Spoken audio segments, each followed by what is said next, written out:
KJP says Biden passes a cognitive test every day with the rigors of the presidency. I know in years past, Dr. O'Connor has put out a memo to you that gets released to us. The president is the oldest person to ever serve as president, and I know that you've said he takes a cognitive test every day for doing the job, and Dr. O'Connor has said that he remains healthy enough to exercise his various responsibilities. Having said that, why is the president or your office not willing to make Dr. O'Connor available to us? Just answer questions here. Previous presidents have put their doctors up at that lectern.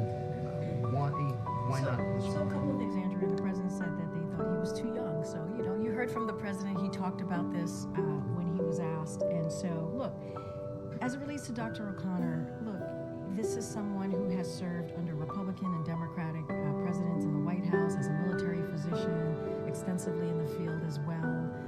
And so he is well respected. And let's not forget, he did this with a team of 20 doctors who participated in completing the president's physical at Walter Reed. So it wasn't just him. There were specialists that were part of this as well. And I think that's important to note. And I said at the beginning let me finish. I said at the beginning when I was asked this question, it's not just Dr. O'Connor who said this. Also, his neurologists do not believe that he needed, that was their assessment, they did not believe he needed a cognitive test. As it relates to your question, there is not a precedent for bringing the doctor to the podium or to the briefing room. Like, I understand it has happened a few times over the last 35 years, a couple of times, but it is actually not the precedent.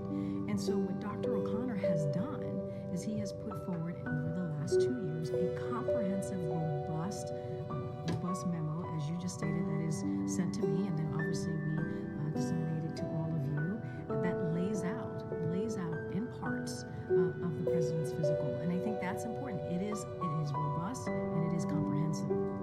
Being said, I know it hasn't been a yearly thing for every president, but given the president's age, given that his age is a concern for Americans, according to polling, it is an issue, and that he is the oldest person to ever serve as president, why would it not help, in your estimation, to put Dr. O'Connor or any of the other medical unit physicians that saw the president up there to answer questions, not necessarily from all of us, but some of our colleagues who are medical correspondents, people who really know the medical field? Can he be made available to some of them, even if you don't want to put him up here? I'm not a doctor.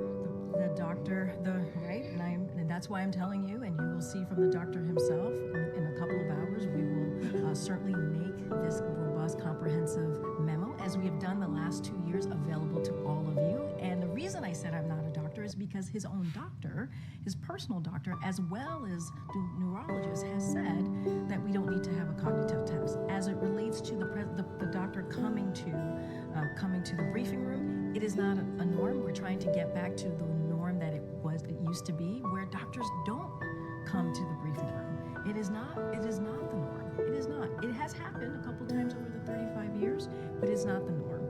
And so, look, the doctor has also said that, look, he's a professional here. He doesn't want to make this about politics. He wants to make this about the work. He wants to make this about making sure